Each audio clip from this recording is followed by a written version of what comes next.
지금까지 저는 거대한 골리앗 앞에서라는 제목으로 하나님의 말씀을 전하였는데요, 아쉽게도 오늘이 그 마지막 시간입니다. 그동안 시간마다 하나님께서 우리에게 들려주셨던 그 음성, 그리고 새로운 은혜들을 통해서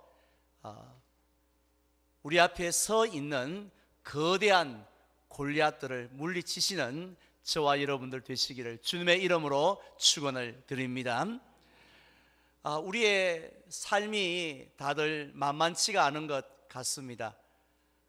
피곤하다, 또 죽겠다, 힘들다 하는 분들이 너무 많은데요, 우리의 삶을 이처럼 피곤하게 하고 힘들게 하는 골리앗은 크게 두 종류가 있습니다.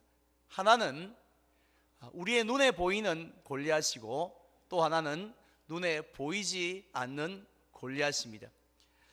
대부분의 성도님들은 지금 당장 내 눈앞에 보이는 저 골리앗만 사라져주면 내 인생은 고생 끝 행복 시작일 것이라고, 아무 염려 없이, 아무 걱정 없이 행복하게 살 수 있을 것이라고 막연한 기대를 가지고 있습니다.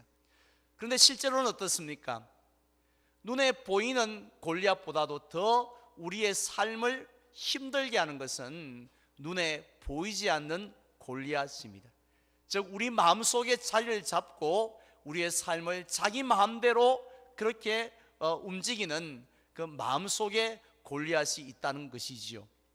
어떤 것이 있었습니까? 첫 번째는 성경에서 무려 365번이나 말씀하셨던 두려움의 골리앗이 우리 속에 있습니다. 두 번째 골리앗은 마치 버려진 낡은 소파처럼 사람들에게 나는 아무것도 아니라는, 나는 버림받았다라는 생각을 하게 하는 그런 이 거절감의 골리앗도 있습니다. 세 번째는 우리 예수님께서 우리에게 너는 자기를 부인하고 자기 십자가를 지고 나를 따르라고 말씀하셨음에도 불구하고 언제나 편안한 자리, 언제나 안전한 자리만 골라서 찾아가고자 하는 안락함의 골리앗도 있습니다. 네 번째 골리앗은 하나님의 사랑이 얼마나 큽니까? 얼마나 놀랍습니까? 그럼에도 불구하고 하나님이 나를 사랑하지 않을 거야 하는 생각을 하게 하는 죄책감의 골리앗도 있습니다. 다섯 번째 골리앗은 지난 주일 추수감사절 때 말씀을 드렸습니다. 우리 마치 물 먹는 하마처럼요, 우리 속에 있는 모든 감사를 다 삼켜버리는 그런 골리앗이 있다고 했죠. 기억나십니까? 그렇습니다. 바로 분노의 골리앗입니다. 오늘은 그 마지막 시간으로서요, 중독의 골리앗에 대해서 말씀을 드리려고 합니다. 한번 따라할까요? 중독의 골리앗. 아마 대부분의 성도님들은 중독이라는 단어를 듣자마자 오늘 설교는 나와 아무런 상관이 없는 설교구나, 오랜만에 편안하게 이렇게 설교 구경해도 되겠구나 하는 분들이 많을 것 같습니다. 왜냐하면 중독하면 가장 먼저 어떤 단어가 떠오르나요? 마약 중독, 또 알코올 중독, 포르노 중독, 또 무슨 게임 중독, 이런 단어가 떠오르기 때문입니다. 그래서 나는 중독자가 아니기 때문에 오늘 설교는 나와 상관이 없다라고 생각하실 수 있습니다만은, 근데 이 중독이라는 단어를요, 깊이 빠져서 헤어나오지 못하는 상태라고 해석을 해본다라면 저와 우리 성도님들 중에 중독자가 아닌 사람이 있을까요? 이 세상에 사는 모든 사람들은 어딘가에는, 누군가에게는, 또 무엇인가에 깊이 빠져 있습니다. 그리고 헤어나야지 하는데 그게 어디 잘 되나요? 헤어나오지 못하고 허우적거리고 있다는 것입니다. 어떤 가족이 아주 근사한 레스토랑에서 정말 오랜만에 딸을 위한 식사를 했습니다. 그런데 맛있는 음식이 앞에 나왔음에도 불구하고 아빠는 벌써 1시간째 사업 파트너와 심각하게 전화를 하고 있고요. 엄마는 음식을 깨작깨작 먹으면서 계속 카톡이나 열심히 주고받느라고 정신이 없고, 딸은 음악을 들으면서 그냥 고개를 끄덕끄덕 하면서 그렇게 앉아 있다면 이 가족은 현재 무엇을 하고 있는 중일까요? 지나가는 사람들이 볼 땐 뭐 하긴 밥 먹고 있지 하지만 실제로는요, 그 가족은 중독의 골리앗에 온 가족이 포로가 되어져 있는 것입니다. 아버지는요, 일의 중독에, 밥 먹는 시간에도 일하지 않으면 불안해서 견딜 수 없는 거죠. 엄마는요, 스마트폰 중독에, 잠시라도 2분에 한 번씩 스마트폰을 확인하지 않으면 견디지 못하는 중독. 딸은 음악의 중독에 빠져 있는 겁니다. 우리 주변에 보면 얼마나 많은 중독들이 있습니까? 가장 대표적인 것이 돈 중독이죠. 1억만 있으면 좋겠다 하지만 1억 있어 보세요. 2억 있으면 좋겠다 하고 끊임없이 그 돈에 대한 집착을 하고 빠져나오지 못하는 돈 중독이 있습니다. 그리고 성공에 대한 중독, 또 얼굴 미모에 대한 중독에 빠진 분도 많죠. 우리 자녀들 중에는 게임의 중독에 빠져 있는 자녀, 길 가면서도 게임을 하죠. 여자분들 중에는 쇼핑 중독에 빠진 분도 많습니다. 그렇다면 우리 성도님들은 한번 여쭤보겠습니다. 어디에 빠져 계세요? 어디에 중독되어져 계십니까? 기분 나쁘세요? 중독되지 않은 것 같습니까? 그렇다면 이렇게 스스로에게 물어보십시오. 나는 무엇 때문에 가장 기뻐하고 무엇 때문에 가장 슬퍼하고 화가 나는지, 나의 기쁨의 이유가 뭔지, 나의 슬픔과 분노의 이유가 무엇인지 한번 살펴보십시오. 그리고 또 나는 무엇이 없으면 불안해서 견디지 못하는, 무엇이 없으면 잠시도 잊지 못하는 그것이 무엇인지 생각해 보시기 바랍니다. 그것이 바로 여러분들이 가지고 있는 중독의 골리앗입니다. 그것이 여러분의 삶을 주관하고 있다는 것입니다. 이러한 중독의 골리앗에게 사로잡히면 첫 번째 나타나는 현상은요, 그것에 노예가 된다라는 것입니다. 물론 처음에는 그것이 우리에게 만족을 줍니다. 이 맛에 인생을 사는구나 하는 생각도 들고 뿌듯하고 인생을 잘 사는 것 같고 만족하고 세상에 넘부러울 것 없는 것 같은 생각이 들지만 마치 바닷물을 마시는 것처럼 오래 가지 않습니다. 얼마 있지 않으면요, 오히려 나중에는 그것이 우리를 자기의 종으로 만들어 버립니다. 그래서 우리의 삶의 주인 자리에 그것이 앉아서요, 처음에는 그냥 취미로, 처음에는 좋아서 있는데 나중에는 그것이 내 삶의 중심이 되어서 나의 삶을 좌지우지한다는 것입니다. 그래서 그것 없이는 살 수 없는 존재로 만들어 버린다는 겁니다.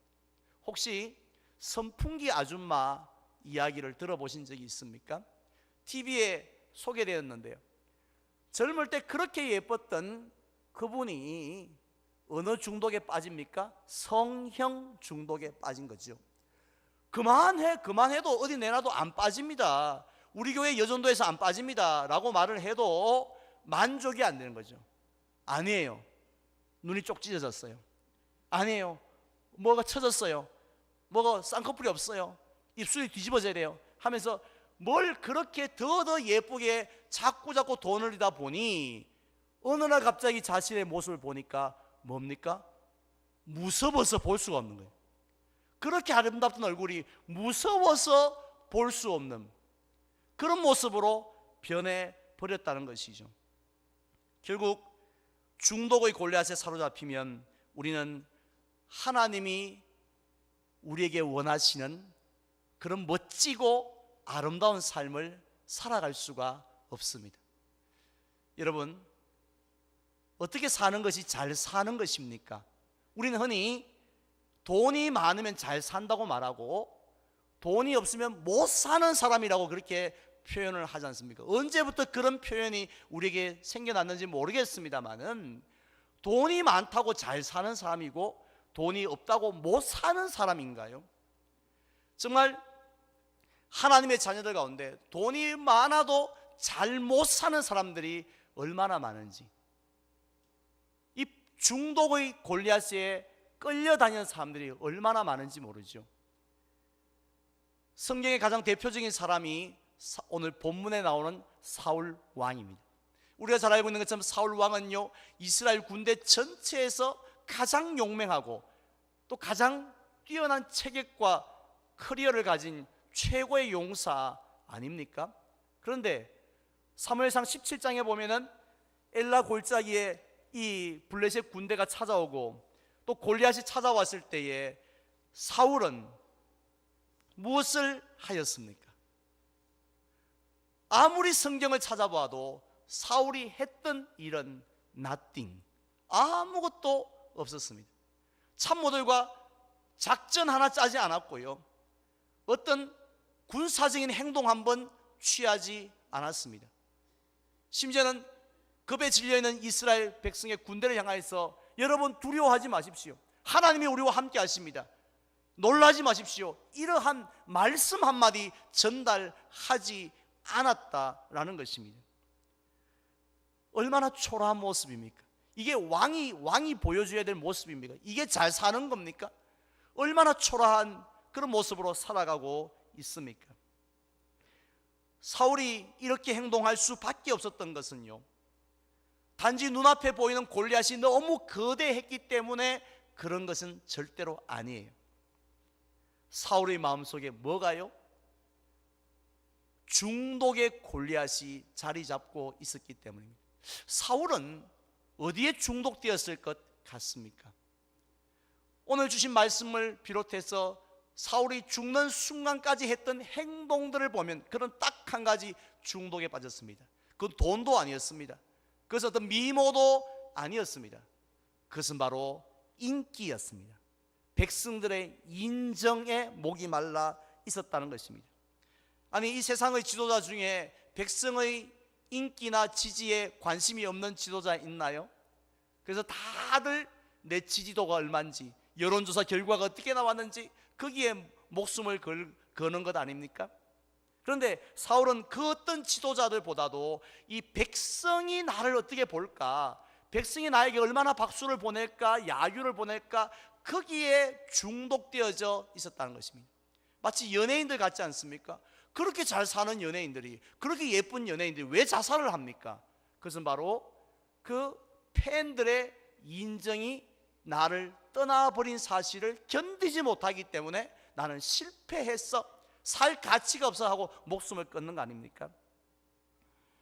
따라서 사울도요, 내가 지금 저 골리앗 앞에 가서 싸울 때에 이 성산이 없는 반드시 100점 100패할 것 같은 전쟁에 나갔다가 만약에 내가 지면 꼴이 뭐가 되냐는 거죠.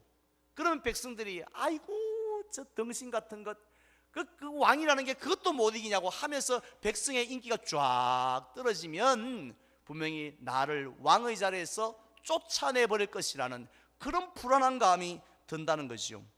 그렇기 때문에 사울은 그 백성들의 인기를 잃기 싫어서 성산이 없는 전쟁에는 참여하지 않은 것입니다. 전쟁이 끝난 이후에는 더더욱더 그런 모습이 적나라하게 드러나죠. 오늘 6절 하반절에 보면요, 드디어 사울이 군대를 거느리고 돌아옵니다. 그러자 오늘 말씀은 분명히 뭐라고 말씀하냐면은 이스라엘 여인들이 이스라엘 모든 성읍에 나와서 누구를 환영했다고 했습니까? 왕 사울을 환영했다고 그러죠. 사울이 중심이에요. 사울 왕을 지금 환영하는 그런 자리를 마련했다는 겁니다. 얼마나 행복하고 기쁜 자리입니까? 자, 그런데 사울이 여인들의 노래를 듣습니다. 사울이 죽인 자는 천천히요 다윗은 만만이로라는 노래를 듣습니다. 자, 그러자 거기에 사울을 맞이하기 위해서 나온 그 모든 백성이 다 기뻐하고 모든 백성이 다 즐거워하고 막 완전 축제의 분위기 속에서 딱 한 명만 얼굴이 벌거이 됐다는 거예요. 불쾌하고 심히 노한 사람이 있었다고 했습니다. 그의 눈에는요 살기가 있는 눈으로, 정오의 눈으로 다윗을 째려보는 사람이 있었습니다. 누구였습니까? 놀랍게도 사울이었다라는 것입니다. 왜 그렇습니까? 백성의 인정에 목이 말랐기 때문에. 나를 지지하던 사람 지지층이 이제 저 다윗을 지지하는구나, 그럼 내 인기는 땅에 떨어질 거 아니냐고, 이러한 거기에 중독되어져 있었기 때문입니다. 결국 사울은요 거기에 중독됐기 때문에 죽는 순간까지 사울이 했던 일은 무엇입니까? 오직 다윗을 죽이자, 이거 하나밖에 없는 거죠. 나의 라이벌인 다윗 죽여서 내 인기 회복하자, 이게 그의 유일한 삶의 이유였다는 것입니다. 그러다가 얼마나 비참하게 자기 생애를 마감했습니까? 사울이 이렇게 그 인기라는 그 중독에 빠졌던 이유가 뭘까요? 아니, 사울이 뭐가 부족합니까? 우리가 볼 때 체격도 전쟁 경력도 전혀 부족함이 없음에도 불구하고 백성의 인기에 목말라 했던 이유는요 딱 한 가지입니다. 우리가 열매를 보지 말고 뿌리를 봐야 되는데요, 그의 중독된 모습, 뿌리로 내려가면 그의 마음 속에서 이유를 발견할 수 있습니다. 이유는 바로 사울의 마음 속에요 이만한 구멍이 하나 뻥 뚫려 있었기 때문입니다. 그 구멍의 이름이 뭔지 아십니까? 공허함의 구멍입니다. 무엇을 하더라도 이 공허함이 자리를 잡고 있었다는 거죠. 물론 하나님께서는 사람을 만들 때 처음부터 구멍을 이만큼 뚫려진 그런 불량품 인간으로 만들지 않으셨습니다. 하나님의 형상대로 지으셨기에 부족함이 없는 존재로, 늘 만족하며 사는 존재로 만드셨지만 언제부터 거기에 그렇게 큰 구멍이 생겼느냐 하면요 바로 하나님을 떠나면서부터 생기기 시작했습니다. 처음엔 조그매했던 구멍이 점점 하나님으로부터 멀어지면 멀어질수록 더 커졌다는 거죠. 그러면 어떻게 됩니까? 사람들이 아이고 안 되겠구나 하고 유턴해서 하나님께로 돌아와야 될 텐데, 하나님은 돌아오라고 말씀하시지만 사람들은 하나님 별 볼 일 없다고 생각하고, 교회 별 볼 일 없다고 생각하고, 그리고는 자기가 생각하는 그 구멍을 메워줄 그 무엇을 향해 달려가는 거죠. 어떤 사람은 돈으로, 어떤 사람은 쇼핑으로, 어떤 사람은 마약과 약물로 그렇게 달려간다는 거지요. 그렇게 달려갔을 때의 결과가 어떻습니까? 지혜의 왕이었던 솔로몬은 전도서 1장에서 분명히 그 결론을 우리에게 말씀해 주고 있습니다. 전도자가 이르되 어떻다고요? 헛되고 헛되며 헛되고 헛되니 모든 것이 헛되도다 했습니다. 어떤 영어 성경 버전에 보면 헛되다는 단어를 empty, 우리 차 기름이 없으면 앵꼬 났다 하지 않습니까? 일본 말로. 그게 바로 empty, 비인 거예요. 그러니까 솔로몬이 여자로도 채워받고 물질로도 채워받고 다른 어떤 즐거운 노래로도 채워받지만, 근데 그 마음에 뚫린 구멍은 여전히 empty, 텅 비어져 있었다라는 것입니다. 하지만 다윗은 어떠했습니까? 다윗이 처음 전쟁터에 도착했을 때 골리앗을 죽인 사람에게 왕이 이러이러한 포상을 줄 거란 이야기를 전해 듣습니다. 어떤 게 있었죠? 많은 재물을, 뭐니 해도 뭐니니까 많은 재물을 주겠다고. 두 번째는 거기다가 보너스로 그 아버지 집의 세금을 없애주겠다고. 세 번째는요 더 기가 막힙니다. 왕의 사위가 되게 해주겠다는 얘기를 듣습니다. 세 가지 다 솔깃하지 않나요? 근데 다윗은 그 어떤 것에도 중독되지 않습니다. 즉 이러한 것들 때문에 이게 탐이 나서 목숨을 걸고 골리앗 앞으로 간 것이 아니었죠.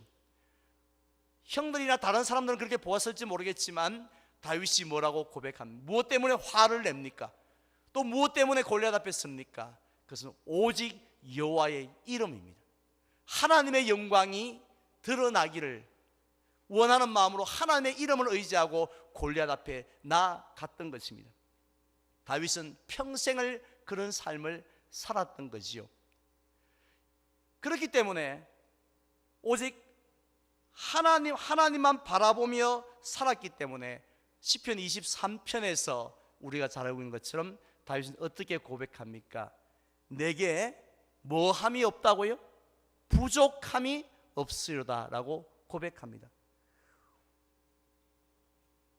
왜 그가 부족함이 없다고 고백합니까? 여호와는 나의 목자가 되시니까 부족함이 없다 합니다. 아니 물질적으로 환경적으로 부족한 게 얼마나 많아요. 그러나 하나님이 나의 목자가 되시기 때문에 부족함이 없다라고 진심으로 고백하는 거죠. 즉 마치 양이 목자를 따르듯이 다윗도 하나님이 어디로 인도하시든지 따라갔기 때문에 부족함을 못 느꼈다는 것입니다.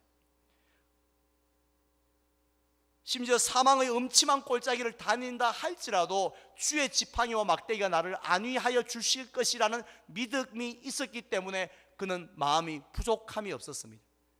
특별히 원수 앞에서 상을 차려주시고요, 기름으로 발라주시고 잔이 넘치게 하여 주신다는 사실을 믿었기 때문에 그의 마음에는 구멍을 찾아볼 수가 없었다는 것입니다. 결국 다윗은 목자 되신 하나님을 사랑하였습니다. 하나님을 따라갔습니다. 하나님을 의지하였습니다. 하나님 안에 머물 때, 그럴 때에 다윗에게 그 어떤 공허함도 발견할 수 없었다라는 것이죠. 지난 주간에 우리 교회 여호수아 전도대 종강을 2학기 종강을 하였습니다.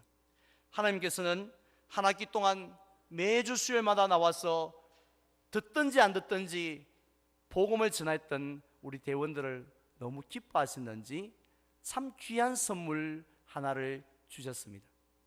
그 선물은 바로 영화 한 편이었는데요, 바울이라는 영화였습니다. 저는 지금까지 많은 기독교 영화를 보았는데 사도 바울이 주인공으로 나오는 영화는 처음이었던 것 같고, 또 그 어떤 영화 못지않게 제게 많은 은혜와 도전의 시간이었습니다. 우리 잠시 우리 그 영화 영상을 한번 함께 보실까요?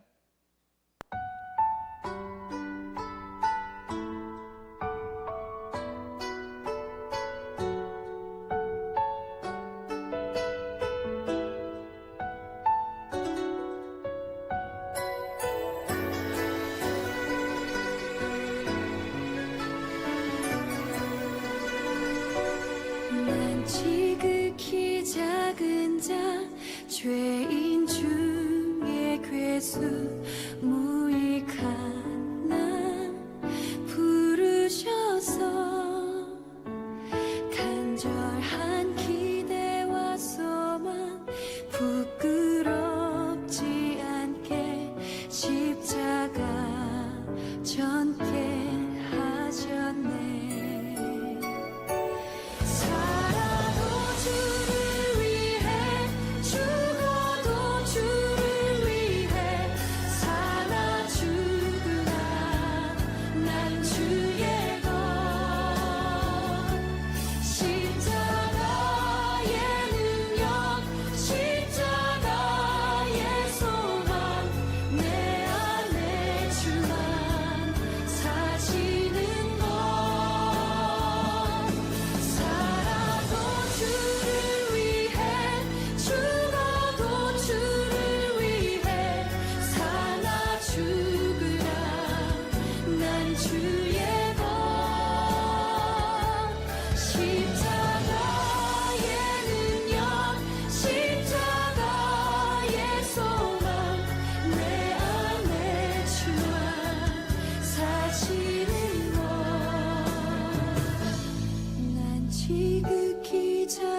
자 죄인 중에 괴수 무익한 나 부르셔서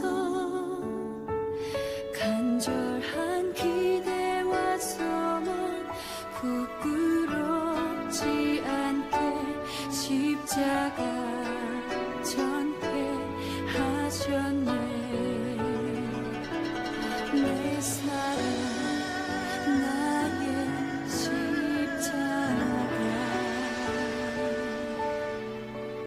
저는 이 영화를 보면서 가장 인상적인 장면이 무엇이냐고 이렇게 물으신다면요, 그것은 바로 사도 바울의 평안함이었다고 저는 대답하고 싶습니다.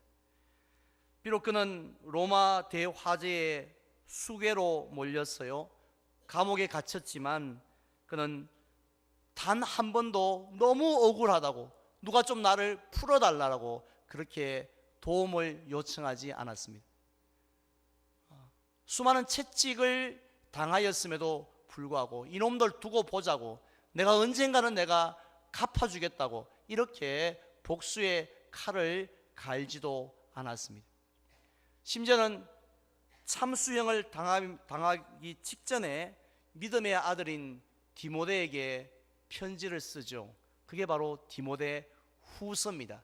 바울이 남겼던 가장 마지막 서신인데요, 그 어디를 봐도 내 마음엔 구멍이 있다고, 내 인생은 너무 허탈하고 허전하다고 이렇게 말하지 않았습니다. 그가 가진 것은 아무것도 없었고 그의 곁에는 의사 누가 한 명밖에 없었음에도 불구하고 그는 디모데에게 어떻게 고백을 합니까?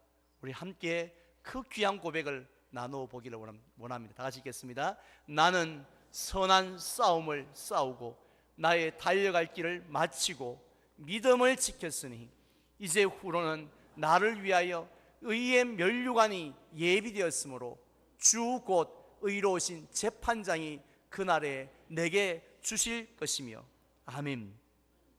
우리는 이 사도 바울의 마지막 모습을 통해서 예수님의 제자라면 어떤 삶을 사는 것이 잘 사는 것인가 하는 것을 발견할 수 있습니다. 조금 전 찬양 가사 중에 나왔던 것처럼요, 비록 지극히 작은 자이지만, 바울이라는 이름 뜻대로 지극히 작은 자 우리가 이지만, 그러나 살아도 주를 위해 살고 죽어도 주를 위해 죽는 것이 바로 제자의 모습인 줄 믿습니다. 아무리 우리가 찬양을 많이 하고, 아무리 우리가 열심히 예배를 드리고, 아무리 우리가 정말 어떤 많은 곳에 우리의 이름이 올려져 있다 할지라도 우리의 삶이 주를 위해 살지 않고 주를 위해 죽는 삶이 아니라면 예수님의 제자라, 예수님을 따라간다 라고 할 수 없지 않겠습니까? 우린 지금 무엇을 위해서 살고 무엇을 위해 죽습니까? 우리가 정말 돈을 위해 살고 돈을 위해 죽는다면 예수의 제자가 아니라 돈의 제자죠. 우리가 안락함을 위해 살고 안락함을 위해서 죽는다면 예수의 제자가 아니라 안락함의 제자라고 말해야 되지 않겠습니까? 오늘 주님은 저와 여러분들에게 예수님의 제자로 잘 살기를 원하십니다. 제대로 살기를 원하십니다. 일주일에 예배 한번 드렸다고 나는 제자라 착각하지 말라는 말씀입니다. 교회 사역 몇 번 얼굴 내밀었다고 제자라 여기지 말라는 말씀입니다. 정말로 내가 나의 목자 되신 그 예수님을 떠나지 아니하고 예수님이 인도하신 대로 따라가고요, 사망의 엄침한 골짜기 누가 가고 싶습니까? 하지만 하나님이 주의 지팡이와 막대기로 나를 지켜줄 줄 믿습니다 하는 마음으로 나아가는 것, 그게 믿음의 사람, 믿음 있는 사람의 모습 아닙니까? 그게 예수님의 제자의 모습이 아니겠습니까? 이제 저는 말씀을 맺고자 합니다. 혹시 여러분들 마음속에 중독의 골리앗이 있지는 않는지 살펴보시기를 바랍니다. 그것 없이는 살 수 없다라는 그 마음 가지고 붙잡고 있는, 주님보다 더 사랑하고 주님보다 더 만족하는 그것이 없는지 살펴보시기 바랍니다. 처음에는 우리에게 만족을 줄지 모르겠지만 가만히 생각해 보면 우린 그것에 끌려다니는 노예에 불과하다라는 것입니다. 우린 다윗처럼 살아야 합니다. 사도 바울처럼 살아야 합니다.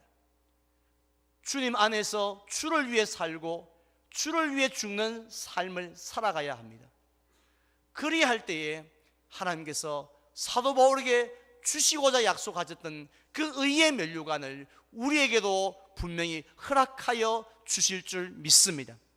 오늘 새벽에도 제가 말씀을 드렸습니다마는 기쁨의 단을 가지고 돌아오는 사람은 어떤 사람이라 했습니까? 울며 씨를 뿌리는 자라고 했습니다. 비록 우는 자리, 씨를 뿌린 자리 얼마나 고된 자리입니까?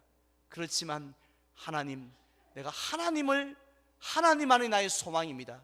그 마음 가지고 나아갈 때 분명히 하나님은 우리에게 기쁨의 단으로 채워주실 줄 믿습니다. 그래서 우리가 돈의 제자, 다른 세상 그 무엇의 제자로 사는 중독자가 아니라 예수님의 제자로 살아가시는 저와 여러분들의 멋진 삶이 되시기를 주님의 이름으로 축원을 드립니다.